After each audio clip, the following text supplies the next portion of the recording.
এই শোনো না, আমাদের অন্ধবিশ্বাস চ্যানেলটি যারা এখনো সাবস্ক্রাইব করেননি, প্লিজ সাবস্ক্রাইব করে দাও। আর অল্প কিছু সাবস্ক্রাইবার হলে 1 লক্ষ পরিবার হবে। সবাই প্লিজ সাবস্ক্রাইব এবং বেশি বেশি শেয়ার করে দাও প্লিজ। কিশোরের মন আজ বড়ই চঞ্চল। নিশাতের মন চাইছে ডানা মেলে উঠতে, খুব করে সাজতে, কাউকে কানে কানে ফিসফিস করে বলতে, জানো, আমার ভালোবাসার মানুষটার চুমু মধুর মতো মিষ্টি, তার ছোঁয়া ফুলের মতোই পবিত্র। হ্যাঁ, নিশাত অনুধাবন করেছে সেই পবিত্র ভালোবাসা অঙ্গে মাখিয়েছে শুদ্ধ ছোঁয়া। জ্বর টরকে সে আর তোয়াক্কা করে না। লক্ষাধিকবার জ্বর এলেও প্রহর ভাইয়ের সান্নিধ্য হাতছাড়া করবে না সে। জ্বরে কাতর হয়ে মানুষটার বুকে পড়ে থাকবে। ফুপে বলেছে বিকেলে আসবে ওদের বাড়িতে, সে কারণে নিশাত বাম হাত ভরে মেহেদি পড়ল। প্রহর ভাইয়ের দেওয়া হলুদ শাড়িটা নামিয়ে রাখলো আলমারি থেকে। এটা পরবে আজ প্রহর ভাই আর ফুপি ওকে দেখতে আসলে। শাড়িটা তনুজার উপর রাগ দেখে পরেনি ওষার হলুদের রাত্রিতে। আকস্মিক মনে পড়ল রুকিয়া রুমে ডেকে পাঠিয়েছিলেন ওকে। দ্রুত দ্রুত মায়ের ঘরের দরজায় দাঁড়িয়ে হাঁক ছাড়ল। আম্মু ডাকছিলে? রুকিয়ার স্বামীকে কলম এগিয়ে দিতে দিতে জবাব দিলেন, হ, তোর আব্বা ডাকছেন তোরে, ঘরে আয়। রুকিয়া শাড়ির আঁচল দিয়ে মুখের এক পাশ ঢেকে রেখেছেন। আবাকে হলো নিঃস্বাদ। মা কখনো এরকম করে মাথায় ঘুমটা টানেন না। চমকপ্রদ চাউনির সমেত ঘরে ঢুকলো, তখনই বাবার গাম্ভীর্যের ভাষা শুনতে পাই। এদিকে আসেন আম্মাজান। গম্ভীর কণ্ঠস্বর, অথচ কি আদরে। গদগদ পায়ে আব্বার সামনে গিয়ে সালাম দিল। ভারী নম্র কণ্ঠে উত্তর দেয়, জি আব্বা। মেয়ের কোমল হাতটা ধরে পাশে বসালেন রফিক আজম। মেহেদি রাঙ্গা হাত দেখে প্রশংসা করলেন খুব। সুন্দর হয়েছে আম্মা। তা আপনার পড়াশোনা কেমন চলতেছে? ভালো আব্বা। আব্বা, আপনার ভালোবাসি এটা মানেন? আপনি আমাকে ভালোবাসেন তাতে সন্দেহ নেই।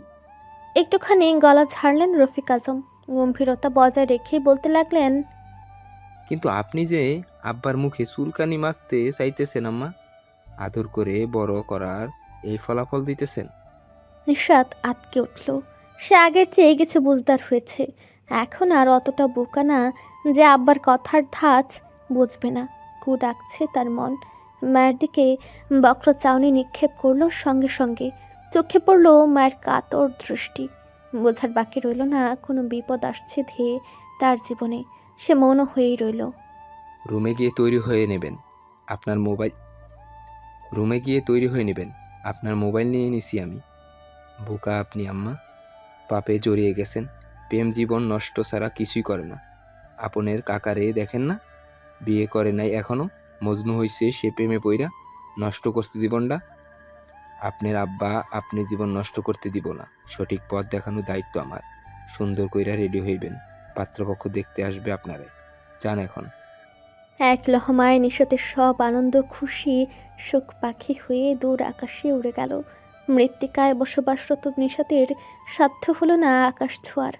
রক্ষা করতে পারল না ও নিজের সুখগুলোকে।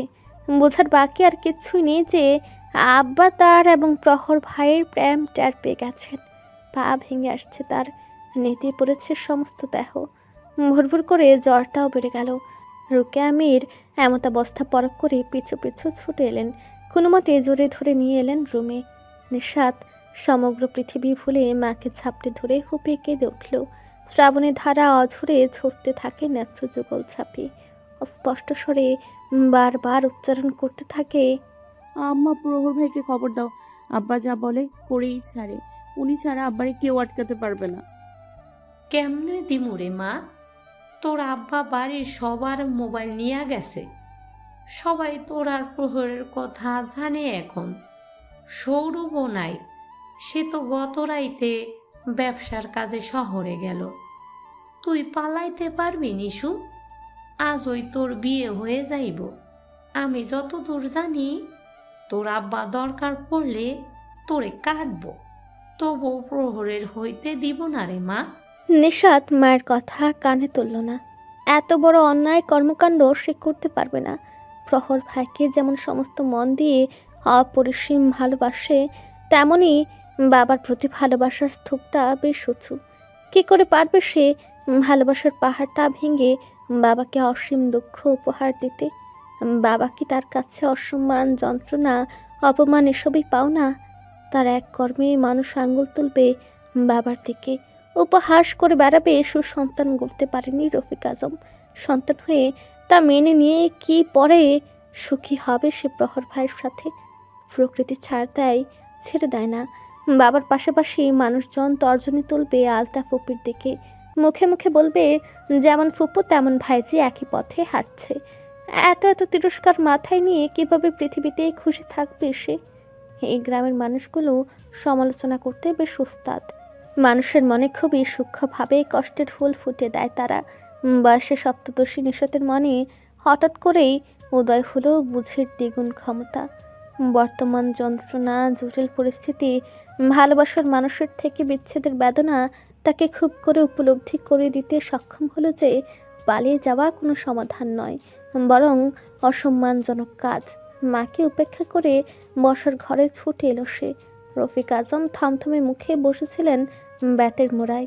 মেজু ভাই আনোয়ারের সঙ্গে আসন্ন মেহমান নিয়ে টুকিটাকি কথা সারছিলেন। ছোট ফুপু পিঙ্কির মা ঘর গোছাতে মগ্ন বিষণ্ণ মনে। রবিন বড় ভাইয়ের আদেশে আজ স্কুল কামাই করেছে, মোবাইল হাতে নিয়ে বসে আছে ভাইয়ের সম্মুখে। সবাইকে চমকে দিয়ে নিঃস্বাত এক অদ্ভুত অপ্রস্তুত কাণ্ড করে বসলো। ঢলে পড়ল তার আব্বার পায়ের কাছে, ভেঙে পড়ল ঝরঝরে কান্নায়। নরম কণ্ঠে তার বড্ড কাকতি মিনতি। আমাকে বিয়ে দেবেন না আব্বা, আমি মরে যাব। প্রহর ভাইকে ছাড়া কষ্ট হবে আমার। দয়া করেন আমার উপর, বিয়ে দেবেন না। রুকিয়া মেয়ের পেছন পেছন ছুটে এলেন হন্তদন্ত পায়ে। তাকে ধরতে গেলে রফিক আজম হাত তুলে বাধা দিলেন। প্রচণ্ড গম্ভীর মুখাবয়ব চোখের তারায় ভেসে উঠতেই মেয়ের জন্য করুণ দৃষ্টি নিয়ে চাইলেন স্বামীর দিকে। চোখ যেন স্পষ্ট বলছে মেয়েটার আকুতি মেনে নেন। তিনি ভালো করে জানেন বিচ্ছেদে কেবল তার কোমল মনের মেয়েটা কষ্ট পাবে তা নয়, শক্ত দৃঢ় মনের ছেলেটাও ভেঙে গড়িয়ে যাবে। তার মেয়ের চেয়েও যে ছেলেটার ভালোবাসার সীমা ছাড়িয়ে পাগল প্রায়। এমন ভালোবাসার মধ্যে দূরত্ব এলে দুইটা জীবনই নষ্ট হবে, সেটা কি কঠিন মনের পুরুষটা বুঝতে পারছে না? এত নিষ্ঠুর কেন এই লোক? আবেগের বশীভূত হয়ে আব্বার পায়ে পড়ে গেলেন ওই বেয়াদবটার জন্য। পা ছাড়েন আপনি, পাপে জড়াইতেছেন, বেয়াদবটার লগে গুইরা বেড়াইতেছেন। এখন আপনার শুদ্ধ হওয়ার পালা। ইস্পাতের মতো কঠিন মুখভঙ্গির দিকে নির্নিমেষ চেয়ে রবিনের অন্তঃপুরে বিদ্রুপের হাসি ছড়িয়ে পড়ল। তার অতি শ্রদ্ধেয় বড় ভাইয়ের নামে অভিমান জমা আছে তার হৃদয়ের সবচেয়ে গভীরে অনন্তকাল ধরে। ইতিহাসের পুনরাবৃত্তি সে শুনে এসেছে, তার পরিবারে ঘটতে দেখছেও অহরহ। আলতা বউয়ের সাথে, নিজের সাথে, অবশেষে এখন ভাতিজির সাথে।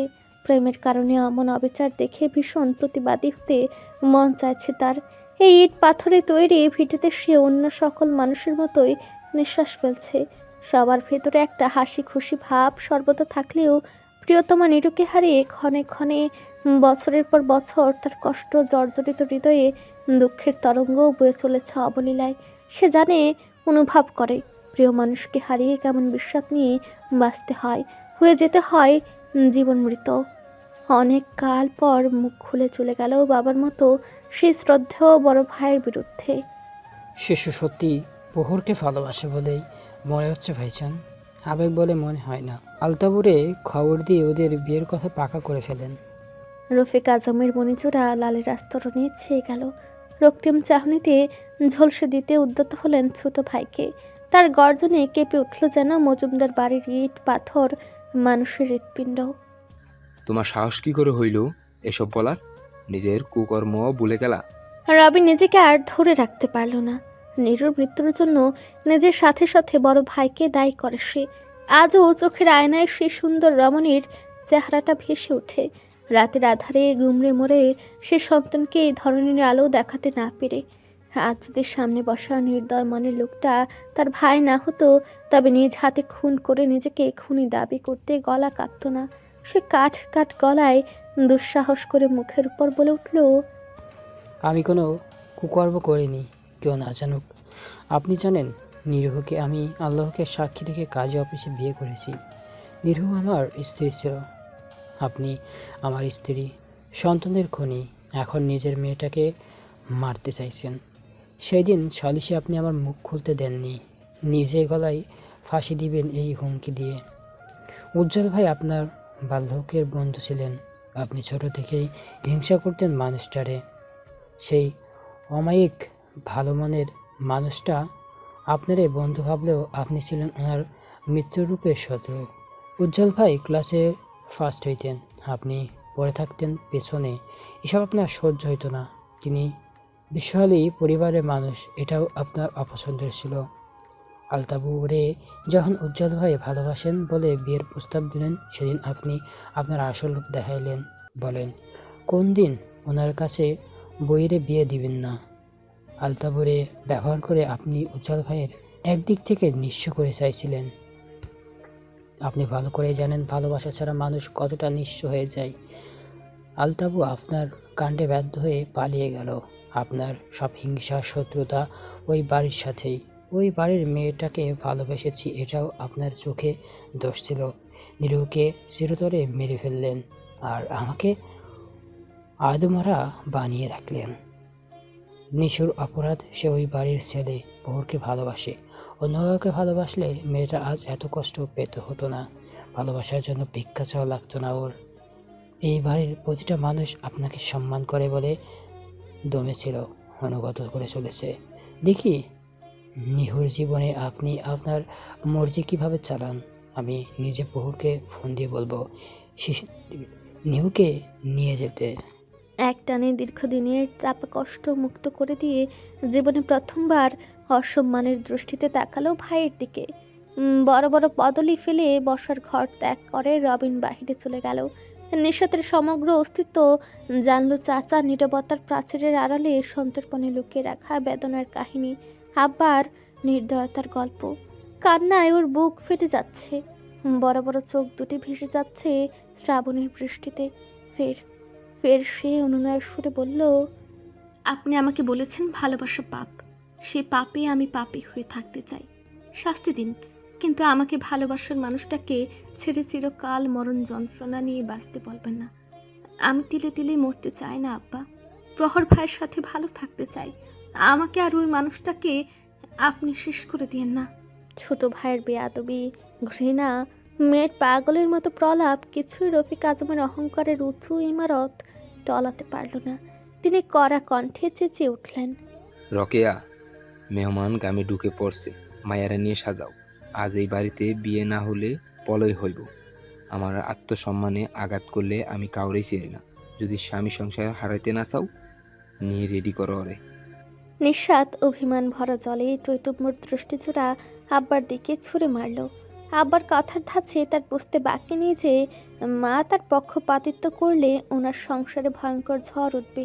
ছি, আব্বা কেমন করে এমন হুমকি দিতে পারে? রুমে এসে মেয়েকে জড়িয়ে ধরে কাঁদলেন রোকেয়া। আশ্বাস দিলেন প্রহর আসবে। সে যেহেতু গ্রামে আছে, কোনো না কোনোভাবে বিয়ের কথা তার কানে যাবেই। কলিজা রঙের বেনারসিটা অজগর সাপের ন্যায় নিশতের শীর্ণ কায়া পেঁচিয়ে রেখেছে। অশ্রুসিক্ত চোখে কাজল ঠোঁটে খড়ে কালার লিপস্টিক, অতীব ছোট্ট একটা গোলাকার কালো টিপ কপালের সামান্যটুকু জায়গা দখল করে রেখেছে। মেহমান আশায় আব্বার আদেশে নিচে নিয়ে আসা হলো তাকে। জড় পদার্থের মতোই একটা জায়গায় আটকে ছিল তার পা দুটো। মনে হচ্ছিল প্যারেক গেথে লাগিয়ে দিয়েছে কেউ মেঝেতে। রোকেয়া অনিচ্ছা সত্ত্বেও মেয়েকে ধরে এনে সোফায় বসিয়ে দিল। অধুমুখী নিষাদকে বলা হলো মুখশ্রী তুলে বসতে। কথা মোতাবেক তাকালো সে, চমকে গেল। মস্তিষ্ক জোরে সুরে বলল পাত্ররূপে বসে থাকা সামনের ছেলেটাকে চেনে সে। দেখেছিল এই গ্রামেই প্রহরের এঙ্গেজমেন্টের সময়টাই। ওই যে তাকে স্মরণিকা নিবাসের পথের কথা জিজ্ঞেস করেছিল, শেষে বাজে অদ্ভুত মন্তব্য করতে ভুলেনি। এক দৃষ্টে ছেলেটার দিকে তাকিয়ে থাকলো। হঠাৎ করে লাজ লজ্জা বোধ হয় ছেলেটা ভুলেই গিয়েছিল। সরাসরি রফিক আজমকে প্রস্তাব দিলেন, আঙ্কেল, আমি কি আপনার মেয়ের সাথে আলাদা করে কথা বলতে পারি? নিশাতের আব্বা চমৎকার হাসিতে মাখু মাখু হয়ে অনুমতি দিলেন। অবশ্যই। মনে মনে তিনি একটু দ্বিধায় আছেন। নিশাত যদি আজে বাজে কিছু বলে ছেলেটাকে, তবে তিনি প্রহরের সাথে প্রেমের কথা নিয়ে বিয়েতে কোনো ভেজাল হবে এটা নিয়ে মোটেও চিন্তিত নন। প্রেমের কাহিনীটুকুর হদিস মেয়ের হবু জামাই দিয়েছে। ছেলেটা কয়েকটা ছবি নিয়ে একদিন ওনার দোকানে হাজির হয়। দোকানের সম্মুখে মাছ বাজারে আকস্মাৎ গাড়ি থামতেই অনেক অনেক উৎসুক চোখ জনতা তাকে দেখতে শুরু করে। 2 দিন আগের কথা, মধ্য দুপুর ছিল। কড়া রোদে ঝিমে পড়েছে দোকানিরা। অসময়ে গ্রামে নতুন মুখকে এগিয়ে আসতে দেখে কিছুটা বিচলিত হলেন তিনি। লম্বা চওড়া সুন্দর ছেলেটাকে ওনার কাছে রাজপুত্রের থেকে কম মনে হলো না। আরও বেশি মুগ্ধ হলেন মোহনীয় কণ্ঠের সালাম শুনে। এত আদব কায়দা পালন করে হাসি মুখে দাঁড়ানো ছেলেটাকে তিনি অগ্রাহ্য করতে পারলেন না। সালামের জবাব দিতে ছেলেটা স্পষ্ট গলায় নিজের পরিচয় দিল। চিনতে দেরি কিংবা সংশয় কোনোটাই হলো না ওনার। স্বল্প সময়ে পরিচিত ছেলেটা কিছু ছবি দেখালো নিজের মোবাইলে। ক্যামেরায় বন্দি ছিল লাল নীল হলুদ ফেরি লাইটের আলোতে হাতে হাত ধরে মুখোমুখি দাঁড়িয়ে চোখে চোখে ভালোবাসা বিনিময় করা নিশাত এবং প্রহর। ঠিক সেই মুহূর্তে মেয়েকে গলা টিপে হত্যা করতে মনস্পৃহা জাগলেও দমে গেলেন। আদরের মেয়ের কি ক্ষতি করা যায়? বরঞ্চ উনি ঠান্ডা মাথায় সিদ্ধান্ত নিলেন ভালোবাসা নামক গাছটাকে শেকড় সহ উপড়ে ফেলে দেওয়ার। চেনো তুমি আমাকে? নিশাত মেপে মেপে 3 হাত দূরত্বে দাঁড়িয়ে আছে ঠায়। তেজি সোনালি রোদের ভীষণ দুস্থিতি আজ। মধ্যাহ্নে কুয়াশার রাজত্ব চারিধারে। পুকুরের অপর পাশ থেকে ভেসে সিক্ত ভেজা হাওয়া নিশাতের শরীরে কাঁপুনি তুলল। ঠক ঠক কাঁপতে শুরু করলো সে। গায়ে কোনো সোয়েটার চাদর কিছুই নেই। নিশাত জলের পানিতে শাড়ি পরিহিতা একজন নারীর অর্থাৎ নিজের প্রতিবিম্ব দেখছে। ঠান্ডায় অস্পষ্ট স্বরে উত্তর দিল, চিনি, আপনি একজন রাজনীতিবিদ এবং মডেল। নামটা জানো? জানি, সমীকরণ। সমীরণ মৃদু হাসল। 1 হাত দূরত্ব নিঃশ্বাস করে দিয়ে আর একটু কাছে চলে আসে নিশাতের। নিশাত অবাক হলো। ঘাড় বাঁকিয়ে তাকালো সে। সমীরণ থেমে গিয়ে শীতল গলায় বলল, একটু পরেই আমার বউ হবে তুমি। আমাকে পছন্দ হয়েছে তোমার? নেশাতের চরিত্রে নিয়ে কারো সাথে বদ খারাপ ব্যবহার করার অভদ্র অভ্যেস। যথাসম্ভব উচ্ছ্বসিত রাগটা দমিয়ে কণ্ঠ খাদে নামিয়ে মনের কথাগুলো ব্যক্ত করে। আমি একজনকে ভালোবাসি। আপনাকে বিয়ে অথবা পছন্দ কোনোটাই সম্ভব না। আপনি প্লিজ চলে যান। কাকে ভালোবাসো? তোমার ফুফাতো ভাই নেতা সাহেব পহরকে? নিশাত বিস্ফোরিত চক্ষুদয় সোজা সমীরণের মুখের উপর নিবদ্ধ করল। তনুজার ভাই হওয়ায় প্রহরের নামটা কোনো ক্রমেই উচ্চারণ করতে চায়নিও, কিন্তু এই মুহূর্তে তার মন বলছে সমীরণ একটা ধুরন্ধর চালাক ব্যক্তি। সব কিছু জেনে শুনে এখানে পা বাড়িয়েছে। সমীরণ তার দিকে আরও কয়েক পা এগিয়ে সে নিঃশ্বাসের কাছাকাছি উপস্থিত হলো। তপ্ত নিঃশ্বাস নিশাতের আরক্ত চেহারায় লেপটে যাচ্ছে সেকেন্ডে সেকেন্ডে। লম্বায় মানুষটা বেশি হবার দরুন তার উত্তপ্ত নিঃশ্বাস আছড়ে পড়ছে বক্ষস্থলে। নিশাতের গলা তরল শূন্য, শুকিয়ে কাঠ। মরুভূমিতে হারিয়ে যাওয়া ক্লান্ত তৃষ্ণার্ত প্রতীক মনে হচ্ছে তার নিজেকে। বুকে হাত দিয়ে পেছনের দিকে ঠেলে দিতে চাইলে খপ করে মুঠোবন্দি করে ফেলায় সমীরণ হাতটা। বাঁকা হেসে শুধালো, তোমার আমাকেই বিয়ে করতে হবে পুচকি।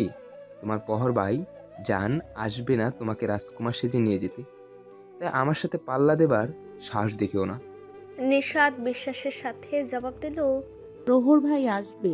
নেতা সাহেব আসবেন না, পার্টিতে ধন্দ লেগেছে। বুটের 2-3 দিন আগে মারামারি, বুঝই তো। তিনি থামাতে ছুটে গিয়েছেন, কিভাবে আসবে? আর মিনিট কয়েক পরেই বিয়ে। যতক্ষণে তোমার পহর ভাই আসবে ততক্ষণে তুমি আমার বউ হয়ে যাবে। পুরো পৃথিবী দোলে উঠল নিশাতের। শরীরে রন্ধ্রে রন্ধ্রে ভয়ের হানা। আঁখে উপচে জল নেমে এসেছে, ভীষণ বড় বড় অশ্রু ফোঁটা। সমীরণ কৌতুকপূর্ণ স্বরে বলে, বাহ, তোমার চোখের জল ভীষণ সুন্দর। কেঁদো না, আমি তোমাকে পহর ভাইয়ের থেকেও বেশি আদর করব। নিশাত রাগে দুঃখে ঘৃণায় ক্ষোভের সর্বোচ্চ শক্তি দিয়ে হাতটা ছাড়িয়ে নিল। ধাক্কা দিয়ে দূরে সরে দিল সমীরণকে। সমীরণ মজা পেল এমন ভঙ্গিতে মিটিমিটি হেসে এগিয়ে এসে ওর কোমর আঁকড়ে ধরে ফিসফিস করে বলল, শোনো মেয়ে, হার কোনো মানুষেরই পছন্দ না। রাজনৈতিক প্ল্যাটফর্মে পহর এগিয়ে গিয়েছে, কিন্তু আমার সবসময় তার শক্ত দাপটে মনের আড়ালে যে দুর্বলতা লুকিয়ে আছে সেটা দরকার ছিল। সে তোমাকে খুব যত্ন করে লুকিয়ে রেখেছিল, কিন্তু আমি ঠিকই জানলাম তার পৃথিবী উজাড় হয়ে যাবে তোমাকে হারালে। তার পৃথিবীকেই যদি আমি আমার দখলে নিয়ে নিই সে বাঁচবে কেমন করে? তোমাকে আমি সারা জীবন নিজের করে রাখবো, শুধুমাত্র তার আত্মার মৃত্যু ঘটাতে। শীত শীত ভাবটা স্মরণিকা নিবাসের ইট পাথর আনাচে কানাচে ফুলে ফুলে মিশে গিয়ে বসে রইল চুপটি করে। রবে নির্বিঘ্নে এলোমেলো হয়ে শীত স্নিগ্ধ হাওয়ার সাথে মিলে ঝুলে দোলা খেয়ে চলেছে হুটহাট মানবদেহে। উলের সোয়েটারটা গায়ে জোরে শিমুল তার স্বরে পড়ছিল। আকস্মিক গলাটা আটকে গেল তার। কেমন মন খারাপের বাতাস শিহরণ জাগিয়ে লাপাত্তা হয়ে গেল নিমিষেই। শিহরণ জাগালো সর্বাঙ্গে। বইটা ঠেলে চেয়ার ছাড়ে শিমুল। পড়ার মনটা হারিয়ে গিয়েছে। মনের অস্থিরতায় কি পড়া মগজে ঢুকে ধূপধাপ অগুছালো বদলে ফেলে বারান্দায় এসে দাঁড়ায়। সকালে সৌরভ ভাইয়ের সাথে এক দফা কথা সেরে ফেলেছে মুঠোফোনে। তবু মনটা এত এত আনচানের খেলায় ডুবেছে কেন? কদিন বাদেই পরীক্ষা। অপ্রকাশিত প্রেমিক পুরুষ আদেশ করেছেন ভালো রেজাল্ট করতে হবে। কি সুন্দর করে কথা বলেন এখন সৌরভ ভাই। একটু বাঁকেন না শিমুলকে, বরং আদুরে গলায় বলেন, তুই এক ফালি চাঁদের মতো মায়াময় শিমুল, বরফের মতো ওই শক্ত মনের অল্প প্রেমে উত্তাপে গলে যাস তুই। যে কথা সৌন্দর্যের জাদুতে টানে ধৈর্য ধরে পাথর মতন কঠিন মনে প্রেম জাগায়, অনুরোধের প্রদীপ দিয়ে ধরসের আলো ছড়িয়ে বেড়ায়, বিশ্বাসে ঝুলে নিয়ে মজবুত সম্পর্কের নিমন্ত্রণ দিলি করে, তাকে চোখ বন্ধ করে হৃদয়ের অধিষ্ঠাত্রী বানানো হয়। একদমই তাকে ভালো না বেসে থাকা যায় না। ব্যাস। শিমুল বুঝে যায় তখন সৌরভের মুখ নিঃসৃত প্রতিটি শব্দের মর্ম। ভালোবাসায় নাকি মানুষ বোকা হয়ে যায়, জ্ঞান বুদ্ধি লোপ পায়। কই, ওর পেল না তো। উল্টো ছোট বয়সে বুঝ বেড়েছে, শুধুই ভালোবাসা বোঝার বুঝ। সৌরভ ভাই যদি এক জন্মে ভালোবাসি ভালোবাসি না বলে, তবু সেই মধুর শব্দটা শোনা ব্যতীতই অনায়াসে তার নিঃশ্বাসে নিঃশ্বাসে মিশে থাকবে আকণ্ঠ। কেননা সে কথাগুলোই ভালোবাসা হয়ে প্রবেশ করে শিমুলের রঙিন প্রেম মহলে। হুট করে তার চোখের সূক্ষ্ম নজর গিয়ে পড়ে বাড়ির প্রধান ফটক পেরিয়ে রাস্তায়। পরিষ্কারভাবে দেখতে পেল ছোট মামা ওদের বাড়ির সামনেই দাঁড়িয়ে আছে। চোখে মুখে ঘন ঘন ইতস্তত ভাব ফুটে উঠছে। জড়তাটা পুরো চেহারা দখল করে রেখেছে। পায়ে বোধ হয় শিকল হয়ে পেঁচিয়ে আছে। ছোট মামা একবার আগাচ্ছে, আরেকবার ভীষণ মলিনভাবে প্রকাশ করে পিছিয়ে যাচ্ছেন। সুন্দর ভূমিতে আসার পর কোনোদিন তার কোনো মামাকে বাড়ির সামনে দেখেনি শিমুল। রবিন মামাকে দেখে বেশ চমকালো। ঘুরতর কোনো ব্যাপার না হলে তার অহংকারে গাম্ভীর্যে ভরপুর মামাদের পায়ের ধুলি কখনোই স্মরণিকা নিবাসের মাটি ছুবে না। দৌড়ে মায়ের রুমের দরজায় দাঁড়ালো সে। তপ্তশ্বাসে আপন স্বরে খবর দিল ছোট মামার আগমনের। আলতার মনে হলো সে সদ্য আকাশ থেকে মাটিতে পড়ল। বিস্ময়ে নড়চড় ভুলে বসেছে। স্তব্ধ ভঙ্গিমায় মেয়ের দিকে চেয়ে মুহূর্তে ছুটে গেল গেটের দিকে। বলা যায় না, যদি রবিন চলে যায়। পায়ের গতি বাড়িয়ে এসে ছোট ভাইয়ের সম্মুখে দাঁড়ালো। রবিন চমকে গেলেও নিজেকে যথাসম্ভব সামলে বড় বোনের দিকে এগিয়ে গিয়ে জিজ্ঞেস করলো, ওর কোথায় আলতাবু? ওর খোঁজে এসেছিলাম আমি। আলতা অঝরে কাঁদতে শুরু করলেন। চেষ্টা করলেন অশ্রুকণা চেপে রাখার, পারলেন না। মাঝে মাঝে রাস্তায় উপজেলা স্বাস্থ্য কমপ্লেক্সে রবিনের সঙ্গে দেখা হলেও কথা হলেও ভাই এবারের চৌকাঠে আসে না বহুকাল বছর। নিরু মারা যাবার পর তার লাশটা অন্তিমবার চোখের দেখা দেখতে আসেনি। রবিনের প্রতি কোনো ঘৃণা কষ্ট কিছুই নেই আলতার। সে সম্পর্ক ভাঙতে নয়, গড়তে পছন্দ করে। অহংকার হিংসার ধারে কাছে ভিড়েন না তিনি। ভাইয়ের হাতটা খপ করে ধরে বললেন, ভেতরে আয়। প্রহর ঢাকা গিয়েছে। কখন গিয়েছে? কখন ফিরবে? রবিনের গলাটা অত্যাধিক ভয় মিশ্রিত। আটকে উঠেছে সে। আলতা ও শিমুল উভয়ে ঘাবড়ে গেল। শিমুল এগিয়ে এসে প্রশ্ন করলো, কি হয়েছে মামা? ভাইয়ের সাথে কথা আছে, চলে আসবে সন্ধ্যার আগে। ও আস্তে আস্তে যে সব শেষ হয়ে যাবে রে। আলতা ভাইয়ের বিমর্ষ কণ্ঠ শুনে আবার কোনো অঘটনের অগ্রিম বার্তা অনুভব করলেন। ভাইকে টেনে নিয়ে আসলেন বাড়ির ভেতর। ব্যাকুলভাবে বললেন, কি শেষ হয়ে যাবে? কি হয়েছে? নিশুর বিয়ে আসবু। আলতার সমস্ত শরীর ঝক্কি দিয়ে উঠল। শিমুল ব্যস্ত পায়ে মোবাইল আনতে গেল। ভাইকে ফোন করতে হবে, বিয়ে আটকাতে হবে। নিশুর বিয়ে মানে? বড় ভাই সব জেনে গেছেন প্রহর নিশুর বিষয়ে। পাত্রপক্ষে এসে গেছে, এখনই বিয়ে। সবটার আয়োজন আমাদের লুকিয়ে করেছেন। যতক্ষণে আমরা টের পেলাম পাত্রপক্ষ হাজির, কাজে চলে এসছে। ওর ছাড়া কেউ আটকাতে পারবে না। বাবু, বিয়ে হয়ে গেলে কি হবে? আমি যাব, বড় ভাইকে থামাবো। আমার ছেলের রঙিন জীবন সাদা কালো হয়ে যাবে। মা হয়ে আমি কেমনে সহ্য করব? তাকে ছাড়া বাঁচবে না আমার ছেলেটা। শিমুল ক্রমাগত কল দিয়ে যাচ্ছে, কণ্ঠ কান্নায় ভেজা ওর। চোখ ছাপিয়ে জল গড়িয়ে যাচ্ছে অবিরাম। ধরা গলায় বলল, ভাইয়া কল ধরছে না, আম্মু প্রত্যয় ভাইয়াও ধরছে না। ভাইয়া তো কখনো এমন করে না, এখন কি হবে? বড় মামা কখনোই আমাদের কথায় বিয়ে থামাবে না। গন্ডগোলের খবর পেয়ে প্রহর ছুটে যাওয়ার আগে আলতার দুহাত আজলায় নিয়ে বলেছিল, নেতা হিসেবে আমার দলের লোকগুলোকে রক্ষা করা আমার দায়িত্ব মা। রেডি থেকো, এসেই নিশুকে বউ বানাতে যাব। মারামারি দ্বন্দ্ব এসবে ভয় পান উনি। কিন্তু ছেলে দুটোই ছোট থেকেই বাবা ও জ্যাঠার মতোই রাজনীতিবিদ হতে চায়। আর যাই হোক, মানুষের ইচ্ছের উপর লাগাম টানা খুবই অপছন্দ করেন তিনি। ইচ্ছেদের উঠতে দিতে হয় প্রজাপতিদের মতো, সেটা ভেবে প্রহর ও প্রত্যয় দুই ছেলেকে বাধা দেননি। ভালো করে জানেন প্রহর সঠিক, ন্যায়ের জন্যই লড়াই করবে। কিন্তু ছেলেদের প্রাণ নিয়ে শঙ্কায় থাকেন প্রচণ্ড। যেদিন থেকে প্রহরের নেতা হবার কথা চলল, আলতা ঘুমাতে পারেন না। অজানা চিন্তা এসে বলে দেয় পথটা ভয়ঙ্কর। আজও প্রহর বেরিয়ে যাওয়ার সময়টায় প্রবলভাবে ঝড় উঠেছিল অন্তরাত্মায়। সেই ঝড় বুঝিয়ে ছুঁয়ে দিল নিশাদকে। শিমুলকে বললেন উষাকে কল দিয়ে প্রহর প্রত্যয়ের খোঁজ নিতে। উষা কল্পনা করেনি এমন এক অবস্থার মুখোমুখি হতে হবে। শিমুলের কান্না, জর্জরিত অস্পষ্ট কথাগুলো তাকে আহত করেছে খুব। সে শতবার চেষ্টা করলো প্রত্যয় ও প্রহরের সাথে ফোনে যোগাযোগ করার। তাকে বাড়িতে রেখেই ঝামেলার খবর পেয়ে ছুটে যায় প্রত্যয়। উষার হাত পা জমি বরফে পরিণত হবার উপক্রম। মাথাটা যন্ত্রণায় ভু ভু করছে। সুচালো একটা কিছু বুক চিরে দিয়ে লুকিয়ে পড়ল কোথাও। না, আর বসে থাকতে পারবে না সে। দুটো ভালোবাসার মানুষ আলাদা হয়ে যাবে, কষ্ট নিয়ে বাকি জীবন কাটাতে হবে, এমনটা হতে দেবে না ও।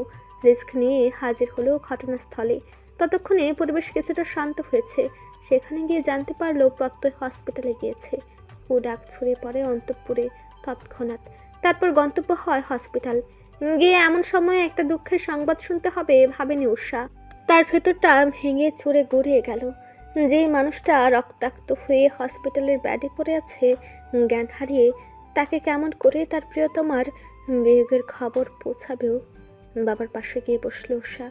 মুশতাক সাহেব ভাবনার জগতে নিমজ্জিত। প্রত্যেককে এগিয়ে আসতে দেখে উঠে দাঁড়ালো। চোখে বিঁধল রুমসো হাতে সফেদ ব্যান্ডেজ গৌরবে ল্যাপটে আছে। বুকটা হাহাকার করে উঠল নিমিষেই। কষ্ট চোখে বেয়ে ঝরল অশ্রুরূপে। নৈশব্দেও জ্বর হলো কণ্ঠনালীতে। প্রত্যয় ওর কাছে সে হালকা ধমকে প্রশ্ন করলো, তুই এখানে এসছিস কেন? এত রিস্ক কেন নিলি? বাইরে সাংবাদিক আছে না, তোকে দেখেছে? আছে ভাইয়া, রাত্রির জানার অপেক্ষা করছেন সবাই। চারদিকে অনেক নিউজ ছড়িয়ে পড়েছে, আমি কেউ দেখতে পাইনি। বাবার সেক্রেটারি নিয়ে এসেছে। তবুও তোর আসা উচিত হয় না উষা। ইলেকশনের এই কয়েকটা দিন সবাইকে খুব সামনে থাকতে হবে। গুরুতর পরিস্থিতিতে নিশাতের বিয়ের কথাটা কিভাবে বলবে ঠাহর করতে পারছে না উষা, কিন্তু বলতে হবে। প্রথমেই জেনে নিল প্রহর ভাইয়ার কি অবস্থা এখন? প্রত্যয় নাসারন্ধ্র গলিয়ে দীর্ঘ নিঃশ্বাস উন্মুক্ত হলো। নিষ্প্রভ মানুষের মুখে উত্তর করে, জ্ঞান ফিরেছে। মাথা আঘাত পেয়েছে আর হাতে। মাথায় আঘাতের পরিমাণ একটু বেশি হওয়ায় ডাক্তার বলেছেন 2 দিন হসপিটালে থাকতে হবে। এসব কি করে হলো? ভাইয়াকে আম্মু, আমি, বড় আব্বু সবাই নিষেধ করেছিলাম, যা বলে এমনিতে মেরে যাবে, তার যাওয়ার দরকার নেই। অপোজিট পার্টিকে লেলিয়ে দিয়েছে কেউ। হুট করে নির্বাচনের পূর্বের অনুষ্ঠিত সম্মেলনে হামলা, তারপর এমন অবস্থা। পেছন থেকে ভাইয়ার মাথায় আঘাত করেছে কেউ। সুযোগে ভাইয়াকে মেরে ফেলতে চেয়েছিল। উষা খুঁতখুত করছে বাবার সামনে নিশাতের কথাটা বলবে কিনা। আর প্রহর ভাইয়ের শরীরের অবস্থা খারাপ। এমত অবস্থায় এসে বলা কি ঠিক হবে? কি করবে, কিভাবে বলবে, এ নিয়ে প্রচণ্ড দ্বিধায় পড়ে গেল সে। সংশয়, হতাশা, মনের উচ্চাটন সবই বিশদভাবে উষার চোখে ফুটে উঠছে। মানুষের চোখ নাকি কথা বলে। এই মুহূর্তে ওর চোখও কিছু বলতে চাইছে, তা প্রত্যয় বুঝতে ব্যাক পেতে হয়নি। আলতো করে হাতটা চেপে ধরে বলল, একটু আমার সাথে আয়। ও প্রথমে ভেবা চাকা খেলেও প্রত্যয়ের হাঁটার তালে তালে পা ফেলল। আভিজাত্যপূর্ণ হসপিটালটায় মানুষের আনাগোনা খুবই ক্ষীণ। নির্জন করিডোরে প্রত্যয়ের চোখের সামনে এসে দাঁড়ালো। তুই কি কিছু বলবি? কেমন যেন মুখ কালো করে আছিস, কিছু হয়েছে উষা? উষা দেরি না করে ভেজে আসা কণ্ঠে বলে উঠল, ভাইয়ার কাছে নিয়ে চলো, নিশুর বিয়ে হয়ে যাচ্ছে, ভাইয়াকে জানাতে হবে। প্রত্যয় বজ্রাহত দৃষ্টিতে চেয়ে আতঙ্কিত হয়ে পড়ল। বিয়ে হয়ে যাচ্ছে মানে কখন? আজই এই মুহূর্তে শিমুল ফোন করে জানিয়েছে নিশাতের বাবা কাউকে আভাস পেতে দেয়নি, হুট করে বিয়ে দিয়ে দিয়েছে। প্রত্যয় আর বিলম্ব করলো না, কারো দিকে না তাকে কেবিনে আসলো সরাসরি প্রহরের কাছে। প্রহর বালিশের পিঠ থেকে বসেছে, ওকে দেখে নরম দুর্বল ভাবে বলল, ডাক্তারকে বল রিলিজ দিতে আমাকে সন্ধ্যার আগে। গ্রামে যাব, সাথে তোরাও যাবি। নিশুকে কথা দিয়ে রেখেছি আমি, নিশু আমার পথ চেয়ে অপেক্ষা করে থাকবে। প্রত্যয় জানে নিশাতের বিয়ে হয়ে গেলে ধ্বংস হয়ে যাবে তার ভাই। মুখ নুয়ে জানালো, নিশুর বিয়ে হয়ে যাচ্ছে ভাই, মা গিয়েছে আটকাতে, কিন্তু বড় মামা মাকে বাড়িতে ঢুকতে দেবে কিনা সন্দেহ আছে। প্রহর তীক্ষ্ণ চোখে তাকালো, গর্জে উঠল সে। বিয়ে হয়ে যাচ্ছে মানে কার সাথে? বলতে বলতে ব্যাট ছেড়ে নেমে এলো সে। কপালে শিরা উপশিরা টান টান হয়ে গেল, ব্যথা ছড়িয়ে পড়লো রাগে রাগে। খালি পায়ে দরজার দিকে এগোতে এগোতে আদেশ করলো, গ্রামে ফোন দিয়ে মেম্বারকে ওদের বাড়িতে পাঠা, আমাদের লোক পাঠা। আমি দেখব আমার নিশুকে কে কেড়ে নেয় আমার থেকে। মুশতাক সাহেব কেবিনের সামনেই ছিল। প্রহর ঠিকভাবে হাঁটতেও পারছে না, তিনি উদ্বিগ্ন হয়ে পড়লেন। কোথায় যাচ্ছ তুমি? দেশের জন্য সবসময় ভেবেছি, কখনোই রাজনীতিতে নিজের কর্তব্যের হেলাফেলা করিনি আমি। আজ আমার ভালো থাকা হারিয়ে যাচ্ছে, আমি কিভাবে স্থির থাকতে পারি? গ্রামে যাচ্ছি আমি। প্রত্যয় ভাইয়ের সাথে সাথে বেড়ে গেল।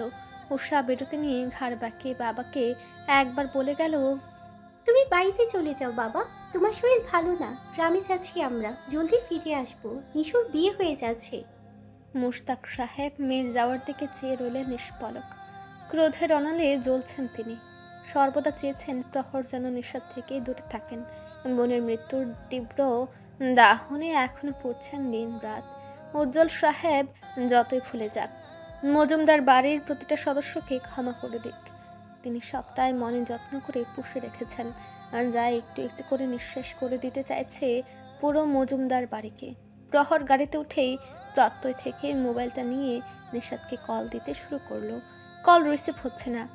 মানুষ পটে কালো ম্যাগ এসে জ্বর হলো, মেজাজটা লাগাম ছাড়া হয়ে গেল বড্ড। ইচ্ছে করছে নিশাতের গলা টিপে ধরতে। সে কাউকে কবুল বলবে আর প্রহর ধৈর্য ধরে শান্ত হয়ে বসে থাকবে। কবুল বলার আগেই গলা টিপে ধরে রেখে বলবে, নে এবার কবুল বল। উষাকে ডেকে জিজ্ঞেস করলো সন্দিগ্ন কণ্ঠে, নিশু ওর বাপের ভয়ে বিয়েতে রাজি হয়ে গেছে? উষা তাড়াহুড়ো করে জবাব দিল, না ভাইয়া, নিশু রাজি হয়নি, জোর করে দিচ্ছে তাকে। প্রহরের রাগ কিছুটা দমল। নিশাতের ভালোবাসা নিয়ে সন্দেহ নেই তার। ভালোবাসা সে চোখের ভাষায় বুঝে নিতে পারে। নিশাতের চোখে ভালোবাসা আগে দেখতে পায়নি বলেই তো সে নিজেকে এতগুলো বছর দমিয়ে রেখেছিল। কেননা ভালোবাসা জোর করে হাসিলের জন্য নয়, বরং ভালোবাসাকে কোমলভাবে হৃদয়ের গোপনে আগলে রাখতে হয়। তার ভয়টা ছিল বাবার জন্য। তার ভালোবাসা অস্বীকার করে বেঁকে না বসে নিঃস্বাদ। ছোট বয়সের ভীতু মেয়েগুলোর পদক্ষেপ নিতে ভীষণ ভয় পায়। প্রহর গলা উঁচিয়ে বলে, শিমুলকে কল দিয়ে বল মা যেন ওই বাড়ির চৌকাঠে না যায়। আমি চাই না মা কোনো ধরনের অপমানের কবলে পড়ুক।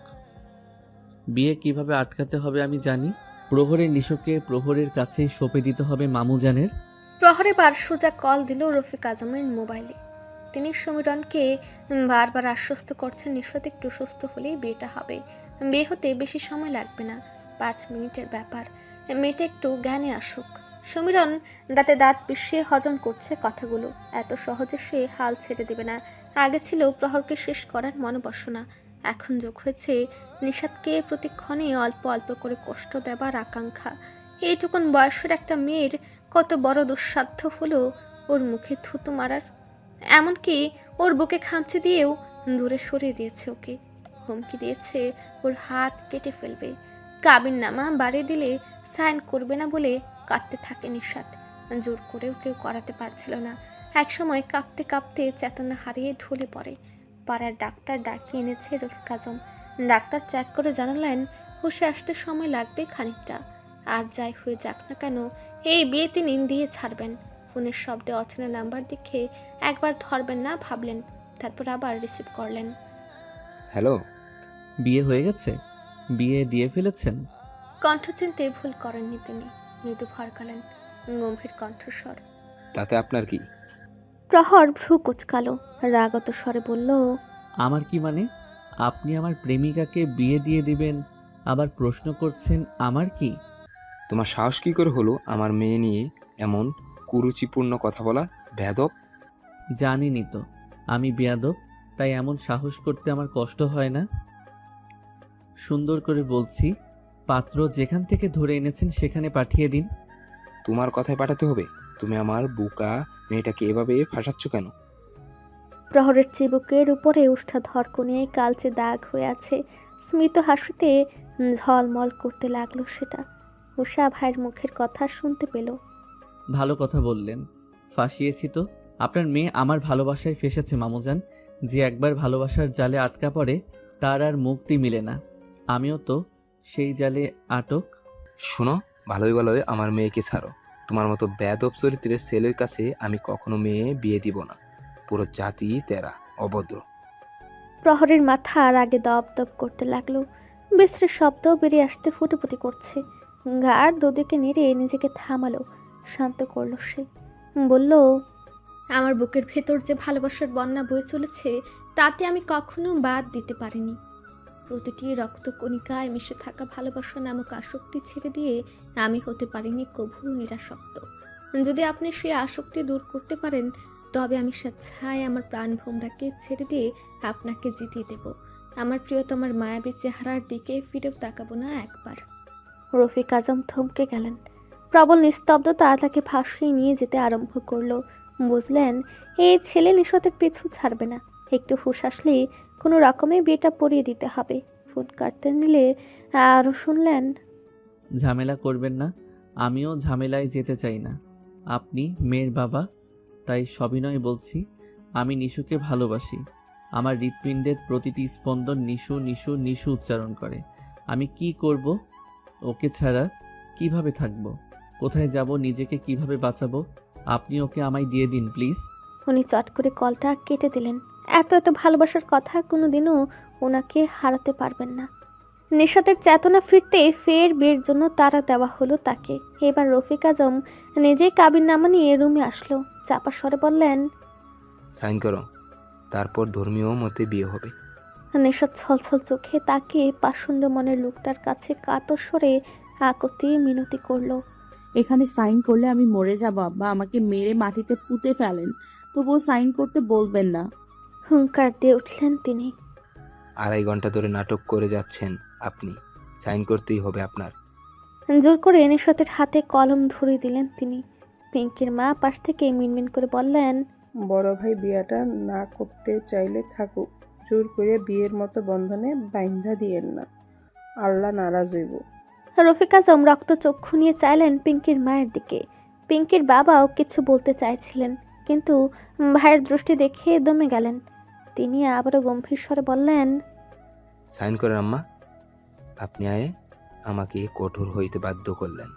বাবা মায়ের অবাধ্য সন্তানের কখনই সুখ হয় না। আশা করি আমার এত বছরের কষ্টের দাম দিবেন আপনি। নিঃস্বাত অসহায় চোখে আব্বার দিকে তাকালো। গলা কাঁপছে তার, আর পারছে না লড়াই করতে। বুকটা রক্তাক্ত হয়ে যাচ্ছে। কখন আসবে প্রহর ভাই? তার ছোট প্রাণটা যে আর পারছে না। বাবা মার সাথে কেই বা যুদ্ধ চালিয়ে যেতে পারে। কলমটা শক্ত করে আঁকড়ে ধরে এগিয়ে নিল হাতটা। মনে মনে ভেঙে পড়ল ভীষণ। বলল, আমাকে ক্ষমা করে দিন প্রহর ভাই, আপনার তিলবতী খুব ভালোবাসে আপনাকে। আব্বার দিকে তাকিয়ে জেদে গলায় বলে উঠল, এই সাইন আমাকে আর প্রহর ভাইকে মেরে ফেলবে আব্বা। আপনি দায়ী থাকবেন আমাদের মৃত্যুর। আমার কাছ থেকে আপনি ক্ষমা পেয়ে গেলেও প্রহর ভাইয়ের কষ্টের জন্য আপনাকে কোনোদিন ফুপি শিমুল কেউ ক্ষমা করবে না। স্ট্যান্ড করতে নিয়ে হাতটা কাঁপতে লাগলো নিশতের। রুকেয়া মেয়েকে ঝাপটে ধরলেন। সাইন করতে হবে না তোর, আমরা দুজনে চলে যাব এ বাড়ি ছেড়ে। রবিন এসে কলমটা নিয়ে বলল, উঠে আয়, নিচে বিয়ে হবে, তোর প্রহর এসেছে। সমীরণ স্তব্ধ, নির্বাক প্রহরকে দেখে। তার মা প্রহর কেন এখানে এসেছে জিজ্ঞেস করতে করতে মুখে ফেনা তুলে ফেলেছেন।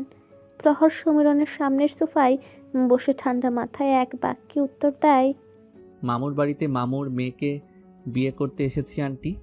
তনুজার বাবা মা হক চকালেন, স্পষ্ট স্বরে চেঁচালেন। মানে? প্রহর আগের মতোই বলল, বিয়ে করতে এসেছি। প্রত্যয় আর উষাকে রেখে উপরে গেল সে। সমীরণ উঠতে নিলে প্রত্যয় বাধা দেয়। বস এখানে, বিয়ের দাওয়াত খেয়ে যাস। প্রহর সাথে কাজে নিয়ে এসেছে, নেশাদ কারো তোয়াক্কা না করে ডেকে উঠল। প্রহর ভাই, প্রহর চোখ বুঝে ফেলল, বিড়বিড় করলো নিজ মনে। নিশুরে দেখ, আমার কলিজা কাঁপছে। তুই কেন এত সুন্দর করে সাজলি? শ্যামবরণ ধারালো চেহারায় ছুপ ছুপ কালো দাগ, মাথায় ব্যান্ডেজ, হাতে ব্যান্ডেজ। নেশাতের বুক ভেসে যাচ্ছে কান্নায়। প্রহরের সাথে আনা কাজী কাবিননামা বের করে নিশাতের দিকে বাড়িয়ে দিলেন।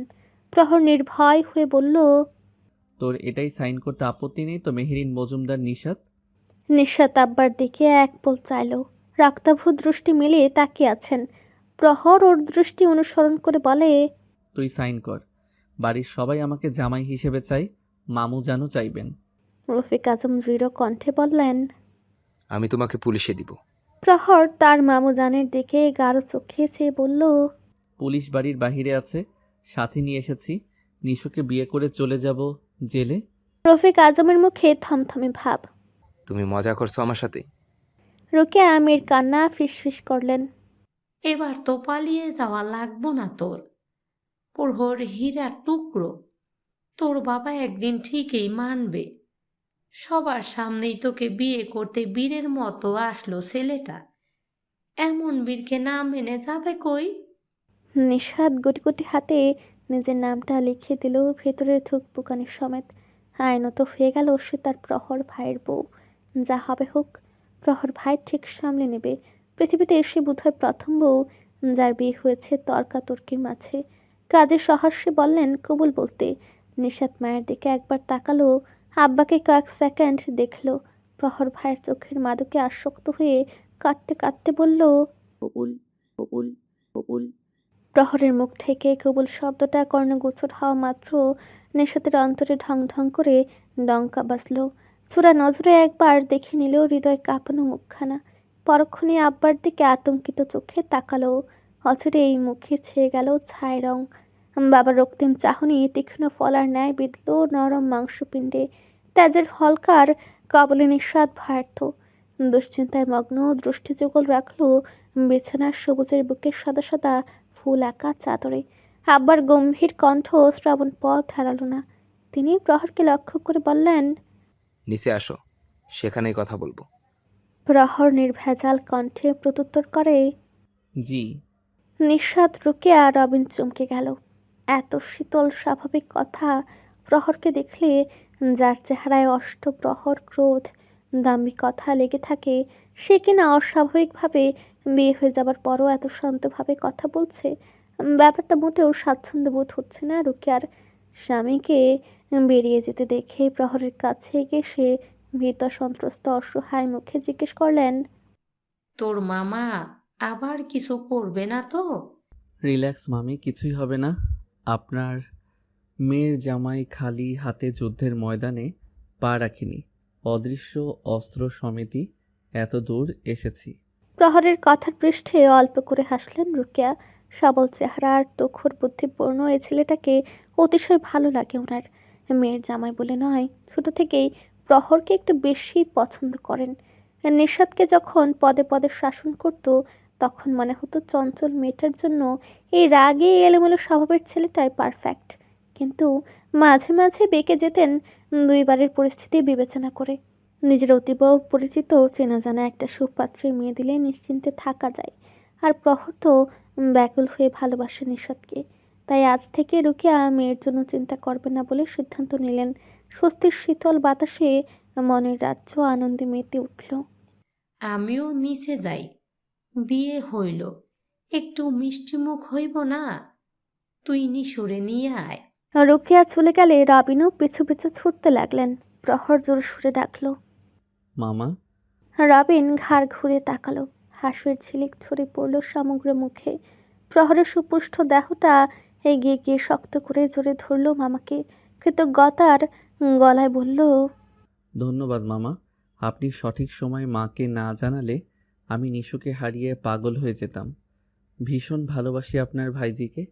তার পিঠে হাত চাপড়ে রবিন নেতানো গলায় কথার পরিপ্রেক্ষিতে বলে উঠে, তোমার ফুপিকে হারানোর কষ্ট এখন আমার হৃৎপিণ্ড রক্তক্ষরণ করে। শান্তির ঘুম ঘুমাই না অনেক বছর। প্রতিটা রাত নিজের মৃত্যু কামনা করি। এই পৃথিবীর কোনো সৌন্দর্য আর আমাকে আকৃষ্ট করতে পারে না। একজন আমার সব মুগ্ধতা কেড়ে নিয়েছে। তারপর পৃথিবীর কোনো কিছুই আর আমাকে কাছে টেনে ভালো থাকার মন্ত্র শেখাতে পারেনি। তোমরা সুখী হও। বিহুর সবার জন্য না, বিহুর সরিয়ে ভালোবাসার সফলতাই হোক তোমাদের উদ্দেশ্য। তাকে আমি পাবো না, তাই বিবর্ণ আমার ধারে নিও। তুমি তোমার হৃদয়ে ক্ষণিকে পেয়েছ। আজ থেকে রঙিন তুমি ও তোমার জীবন। সবাই চলে গেলে প্রহর নিঃশব্দে দরজা লাগিয়ে আস্তে করে বলল, নিচে নেমে আয় নিশু। ওভাবে নতুন বইয়ের মতো লজ্জা পেয়ে বসে আছিস কেন? অস্বস্তি দানা বেঁধে আছে নিঃশতের মনে শরীরে। প্রহর ভাইয়ের কথা কর্ণধারে পৌঁছাতেই ঝাপাং করে লাফিয়ে বিছানা ছাড়লো। বোকা বনে গেল। সে কি নতুন বউ না? সদ্য বিয়ে হলো তার, অথচ তাকে বলা হচ্ছে সে কেন নতুন বউয়ের মতো বসে আছে। ঐন্দ্রজালিক মুহূর্ত তৈরি হলো হুট করে। প্রহর ভাই কেন এত রহস্যময় কথা বলছে? অবশ্যই নববধূ সে, প্রহর ভাইয়ের বউ। শাড়িটা ঠিক করে লম্বা ঘুমটা টানলো। চুরির রিমঝিম শব্দ দ্রুত গতিতে বদ্ধ কক্ষের নির্জনতায় চমৎকার মুহূর্ত সৃষ্টি করলো। প্রহর নাক মুখ কুঁচকে ফেলে। চুরিও পড়েছিস ওই সমীরণের জন্য? ওর জন্য যা যা পড়েছিস সব এক্ষুনি খুলবি। খোল। নিঃশতের চোয়াল ঝুলে গেল। হ্যাঁ। প্রহর তড়িৎ ব্যাগে কাছে এসে দাঁড়ালো। নেশা তুষ্টদয় ফাঁক করে কিছু বলতে যাবে, প্রহর ওর ঠোঁটে তর্জনী চেপে বলে উঠল, চুপ। রক্ত জমে নিঃশতের শুভ্র মুখশ্রী ডালিমের ন্যায় লাল হয়ে গেল। বুক ভারী হয়ে উঠল নিঃশ্বাসে। শ্বাসরুদ্ধভাবে ঠোঁট নাড়াতে চাইলে আরো চাপ অনুভব করলো নিটল ওষ্ঠা ধরে। প্রহর বা হাতটা টেনে নিয়ে রুষ্টভাবে চুরিগুলো খুলে ফেলে দিল বিছানায়। সমীরণের জন্য সেজেছে নিঃস্বাদ, এটা সে মানতেই পারবে না। সুন্দর মনোহরিণী কেবল তারই জন্য নিজেকে সাজাবে। আজ পূর্ণ অধিকার নিয়ে বলল, পানসে মুখে বিয়েটা হলো নিশু, তোর কি একটুও খারাপ লাগছে না? নিঃস্বাদ কসরত করে চোখ তুলে চাইল। হতভম্ব স্বরে প্রশ্ন করলো, পানসে মুখে? আপনার মুখ পানসে লাগছে? আর আপনার মাথায় হাতে ব্যান্ডেজ কেন? কিভাবে ব্যথা পেলেন? কাঁপা কাঁপা হাতে ঠোঁটের পাশের ক্ষতস্থানে হাত ছোঁয়ানো নিঃস্বাদ। কোমল হাতের স্পর্শে প্রহরের চোখ বুজে এলো। গাঢ় কণ্ঠস্বর, তুই আবার আপনি বলছিস? তুই কি আপনি তুমিতে আটকে গেছিস নিশু? আপনি তুমি সম্বোধন করবি আমাকে? আচ্ছা, মেনে নিলাম। আমার তিলবতীর জন্য 7 খুন মাফ। কপালের কাছে সফেদ ব্যান্ডেজের উপর রক্ত জমেছে গুল হয়ে। নিঃস্বাদ সেখানেও ছুঁয়ে দিল। বুক ভাঙা কান্নায় ভেঙে পড়ল। কিভাবে ব্যথা পেলেন আপনি কিন্তু বলেননি। প্রহর চট করে হাতটা নামিয়ে আঁকড়ে ধরে চোখ রাঙালো। ফিসফিস করে একটুখানি রাগত স্বরে বলল, কাঁদছিস কেন? কেউ শুনলে কি বলবে? একটু আগে বিয়ে করি আমি তোকে কাঁদাচ্ছি, এটা মোটেও ভালো চোখে দেখবে না কেউ। তোর বুদ্ধি জ্ঞান কম। তুই হলি গাধি আর মাথা মোটা। কেঁদে কেটে তোর বুদ্ধিমান জামাইয়ের বদনাম করিস না। নিঃশ্বাস সরব করে চোখ নামিয়ে নিল। এই লোক যে তাকে ব্যথা পাওয়ার কারণ বলবে না, এতে এক ফোঁটাও সন্দেহ নেই। প্রহর নিঃশ্বাসের নখ হতে শুরু করে মাথা পর্যন্ত নজর বুলিয়ে বলল পুনরায়, আমি কিন্তু বলেছি আমার মুখ পানসে হয়ে আছে। নিঃশ্বাস মেয়ে গলায় জবাব দিল, নিচে চলেন, আমি আম্মুকে ঝাল করে কিছু রান্না করে দিতে বলবো। আমি ঝাল খাবো না, মিষ্টি খাবো, বিয়ের মিষ্টি। নিস্তরঙ্গ দ্বিধাহীন শক্ত কণ্ঠ শুনে নেশাতের শরীরে রক্ত ছলকে উঠল। নেত্র যুগলের সম্মুখে নেশাক্ত অন্যরকম দুষ্টু চাহনি দেখে বিস্ময়ে গুটিয়ে নিতে চাইল নিজেকে। আম্মু বলে গেল নিচে গিয়ে মিষ্টি মুখ করে নিতে। প্রহর হতাশ মিশ্রিত শ্বাস ছাড়ল। নিঃশ্বাসে নিঃশ্বাসে মিলন ঘটিয়ে ভ্রুচূড়া কুঞ্চিত করে বলল, একটুও বড় হবি না? আর একটু বড় কেন হলি না তুই? প্রেম বুঝিস, মন বুঝিস, কি চাইছিস সেটা বুঝতে পারছিস না? নিশাত অবাক হলো, হাঁক চকালো সে। কি চাইছেন? প্রহর তার ঠোঁটের দিকে চেয়ে মাদকময় কণ্ঠে আবদার করল, আমি সুপুরুষ নিশু, জোরাজোরির বিপক্ষে সোজাসাপটা কথা বলতে পছন্দ করি। একটা দীর্ঘ স্পর্শ চাই আমার ঠোঁট দুটোতে। মিষ্টি ছোঁয়া পেলে আমি আর তোর সাথে করলার মতো তেতো কথা বলবো না। এটা তোর জামাইয়ের প্রমিস। নিশাত চট করে ঠোঁটগুলো উল্টে মুখের ভেতর নিয়ে নিল। শিরা উপশিরায় রক্তচ্ছ্বাস। একদিনে দুবার চুমু। সকালের চুমুতে জ্বরা অবস্থা কাহিল, এখন আবার শরীরের উত্তাপে চক্ষু জ্বলছে। প্রহর মাদক সে ললাটে উষ্ণ ছোঁয়া মাখল, বলল, তুই এখন আমার। তোর যখন মন হবে মিষ্টি মুখ করব, তার আগে আমি কিন্তু একটা মিষ্টিও খাবো না নিশু। তোর শরীর গরম, আর কোমরে আঁচড়ের দাগ কেন? নিশাতের গলা শুকিয়ে কাঠ কাঠ, কলিজা কেঁপে উঠল। বক্ষস্থলে অস্থির ভাব এসে জ্বর হলো। প্রহর ভাইকে কিভাবে বলবে সমীরণের রুক্ষ আচরণের ফলপ্রসূ এই হাল? অধমুখী হয়ে ব্যাপারটা এড়িয়ে যেতে চাইলে প্রহর ঝাপটে ধরল, আর রাগান্বিত কণ্ঠে প্রশ্নাত্মক বাক্য ছুড়ে দিল ছটপট। তোর আচরণ অন্য কিছু বলছে, খুলে বল আমায়। নিশাত নিভন্ত স্বরে ভয়ে ভয়ে জানালো, সমীরণ উনি বাজেভাবে স্পর্শ করেছে। কিভাবে স্পর্শ করেছে? নিশাত এবার ফুপিয়ে উঠল। তার কিশোরী মন অপবিত্র ছোঁয়ায় মুষড়ে পড়েছে। পৃথিবীর সব থেকে বিশ্বাসযোগ্য শান্তির স্থানে মাথা রেখে বলল, বাজেভাবে। নিশাতকে বুক থেকে সরিয়ে আদেশ করলো প্রহর। শাড়িটা পাল্টিয়ে ফ্রেশ হয়ে নে। রোষের তোরে চোয়াল শক্ত হয়ে গেছে তার। অ্যাডামস অ্যাপল ক্রমাগত ওঠানামা করছে। নিশাতের মন কু ডাকলো, হতচকিত হয়ে উচ্চারণ করলো, প্রহর ভাই। দরজা খুলে বেরিয়ে গেছে প্রহর। ততক্ষণে নিচে এসে সুজা প্রত্যয়ের কাছে গিয়ে বলে, বন্দুকটা দে। সমীরণ সহ সকলে চমকে উঠল। ভয়ের একটা সূক্ষ্ম রেখার দেখা মিলল সবার মাঝে। প্রত্যয় আপত্তিকর গলায় না করলো, দেবে না সে। রেগেমেগে বন্যী শিক্ষার ন্যায় জ্বলে উঠল প্রহর। ওটা আমার লাইসেন্স করা, তুই দিতে বাধ্য। উষা তড়িঘড়ি করে প্রশ্ন করে, কি হয়েছে ভাইয়া? সবাইকে উপেক্ষা করে প্রহর প্রত্যয়ের কাছ থেকে বন্দুক নিয়ে সমীরণের বাহুতে তাক করলো। নিশাত উপর থেকে এসব দেখে কুকড়ে গেল ভয়। এত নির্দয় পাষাণ কেন তার প্রহর ভাই? কাউকে এত সহজে আঘাত করা যায়? সমীরণ চোখ নাচালো। ভয়কে লুকিয়ে রেখেছে সে। প্রহরের সামনে কোনোভাবেই হারবে না। প্রহর তার ছেলের স্বরে বলল, শিয়াল হয়ে সিংহ সাজার ব্যর্থ চেষ্টা। রফিক আজম গর্জে উঠলেন, বললেন, তুমি আবার বেদবি শুরু করছো, স্যার ওকে। প্রহর না শোনার ভান করে ট্রিগার চেপে বলল, আমার ছোট ছোট স্বার্থে আঘাত লাগলে আমি হিংস্র হয়ে যাই, আর সে তো আমার তিলবতী ছিল। কনকনে হাড় কাঁপানো অগভীর এক রজনীতে তনুজা ফোন করলো প্রহরকে। স্পষ্ট ভাষী মানুষ সে, সুতরাং কোনো রকম ভনিতা ছাড়াই উৎসুক হয়ে জানতে চাইল, নেতা সাহেব মন ভালো আছে নিশ্চয়ই? আমাদের বাড়ির ভাঙচুরের তীব্র শব্দ এসে জানিয়ে গেল আপনি বিয়ে করেছেন। অভিনন্দন আপনাকে। প্রহর দুই ঠোঁটের মাঝে সিগারেট চেপে বারান্দায় বসেছিল। দাঁড়িয়ে শীতলতাকে খান খান করে দিয়ে প্রশ্ন করলো, আপনার ভাইয়ার হাত ঠিক আছে? ঠিক রেখেছেন আপনি? হাতে ব্যান্ডেজ দেখলাম। ভালো হাতে বাবার হারাম উপায়ে উপার্জিত অর্থে না অনেক কিছু ভেঙে চুরমার করে ফেলেছে। আপনাকে খুন করবে এমন হুমকিও দিচ্ছে থেকে থেকে। আপনাকে সাবধান করব না, বরং বলবো সুযোগ পেলে সমীরণকে ছাড়বেন না। প্রহর সিগারেটটা বারান্দার মেঝেতেই ফেলে দিল।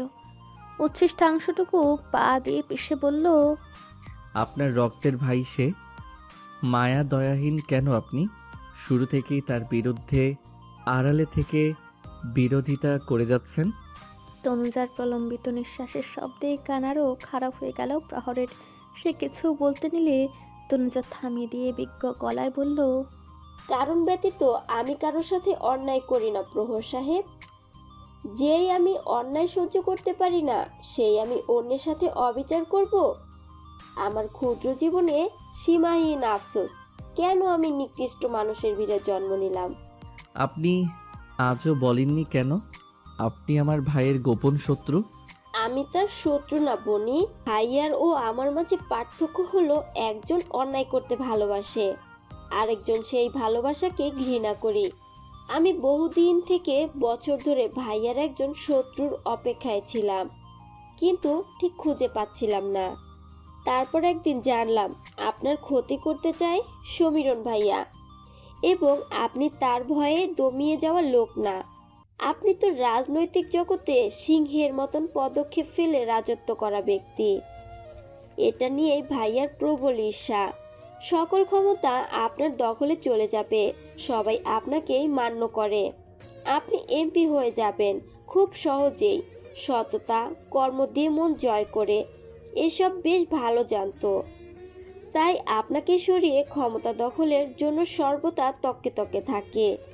এই জরাজীর্ণ পৃথিবীতে ক্ষমতার লোভে তো মানুষ হিংস্র হয়ে যায়। ভাইয়াও পূর্ব থেকে হিংস্র। বার কয়েক আপনার উপর হামলার বিষয়টা কোনো এক মাধ্যমে আমি জানলাম, সিদ্ধান্ত নিলাম আপনার মাধ্যমে ভাইয়াকে ক্ষমতাচ্যুত করে আমি এই মর্তলোকের সবচেয়ে অসহায় ব্যক্তি বানিয়ে ছাড়ব। আমি চাই সে বুঝুক ভালো থাকা কেউ কেড়ে নিলে প্রতিনিয়ত ধুকে ধুকে মরতে কেমন অনুভব হয়। সেজন্যই আমেরিকা বসেই আপনার সাথে যোগাযোগ করলাম। বাবা মায়ের বড় আদরের আমি, তারা আমার প্রতি ভীষণ দুর্বল, সেটাই আমি কাজে লাগালাম। মূল উদ্দেশ্য ছিল ভাইয়াকে নির্বাচনেই দাঁড়াতে দিব না, এটাই হবে তাকে নিঃস্ব করার প্রথম ধাপ। আমেরিকায় বসে বাবাকে ব্ল্যাকমেল করি, যদি আপনার সাথে বিয়ে না হয় তবে আমি কোনো দিনও বাংলাদেশে পা রাখবো না। বাবা রাজি হলেন, বললেন ভাইয়া না দাঁড়ালেও আপনাকে অন্যভাবে হারাবে, নিজেদের মধ্যেই অন্য কাউকে খেলার গুটি হিসেবে ব্যবহার করবেন। করলেনও তা। আপনার প্রতিদ্বন্দ্বী আমার মামাতো ভাই হয়, সেটা অজানা নয় আপনার। আমি লড়তে ভয় পাই না। আপনাকে বিয়ে করার ব্যাপারটা পুরোই আমাদের দুজনের সাজানো একটা ঘটনা। আমি সৎ হলে, জনগণ আমাকে ভালোবাসলে আমি হারবো না, সেটা নিশ্চিত। আমি যদি নাও যেতি তাতেও আমাকে কষ্টের ছিটেফোঁটা স্পর্শ করতে পারবে না। ক্ষমতা নামে হয়, আসল জোর মনেই থাকে।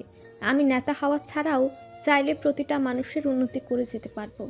আমার উদ্দেশ্য ক্ষমতা নয়, আমার লক্ষ্য প্রতিটা মানুষের উন্নতির তরে নিজেকে বিলিয়ে দেওয়া। চাইলে আপনি নিজ স্থান থেকেও কারো ভালো থাকার কারণ হতে পারেন। মানুষের ভালো করতে গিয়ে প্রিয়জনকে হারিয়ে আমি নিজে মরে যাব তা হবে না। নিজেকে সব থেকে বেশি আনসেফ মনে করি সমীরণের কাছেই। সে নীরবে নিভৃতে আমার আপনজনকে আঘাত করতে পারে, সে কারণেই আপনার উদ্দেশ্যে সায় জানিয়েছি। এঙ্গেজমেন্টের দিন শর্তনামার কাগজের সমীরণ এবং আপনার বাবার সাইন নিয়েছি।